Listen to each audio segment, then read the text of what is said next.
Ramie एक चालाक खरगोश था। रेमी एक जंगल में रहता था। जंगल बहुत बड़ा और हरा भरा था। उसमें ऊंचे ऊंचे पेड़ और स्वादिष्ट जामुन थे। रेमी को उछलना कूदना और अपने दोस्तों के साथ खेलना बहुत पसंद था। उसके दोस्त थे टिली कछुआ और स्क्वीक गिलहरी। वे सबसे अच्छे दोस्त थे। जंगल में हर दिन एक नया रोमांच होता था। मुझे उछलना कूदना और अपने दोस्तों टिली और स्क्वीक के साथ खेलना बहुत पसंद है। हर दिन एक एडवेंचर है रेमी। हम सबसे अच्छे फ्रेंड्स हैं, है ना? एक दिन रेमी तिपतिया घास खा रहा था। उसने दो धूर्त लोमड़ियों को देखा। वे किसी योजना के बारे में फुसफुसा रहे थे।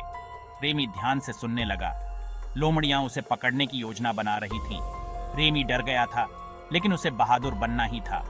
वह अपने दोस्तों को खोजने के लिए तेजी से भागा। उन्हें चालाक लोमड़ियों को चकमा देने के लिए एक योजना बनाने की जरूरत थी।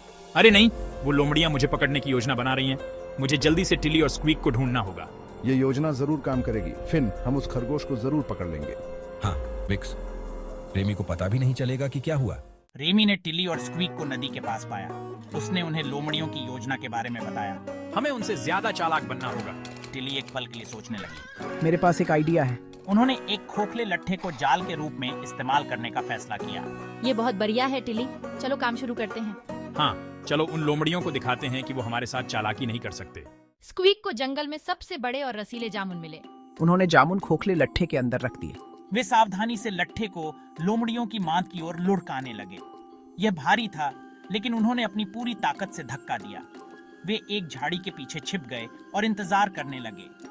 जामुन की गंध हवा में फैल गई। लोमड़ियां अपनी मांद से बाहर आईं। उनकी नाक हिल रही थी। ये देखो, एक लोमड़ी ने कहा। उसका मुंह में पानी आ गया था। लोमड़ियां लट्ठे की ओर दौड़ी।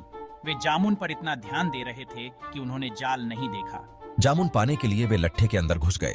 रेमी और उसके दोस्तों ने जल्दी से लट्ठे के दोनों सिरों को पत्थरों से बंद कर दिया। लोमड़ियां फंस गईं।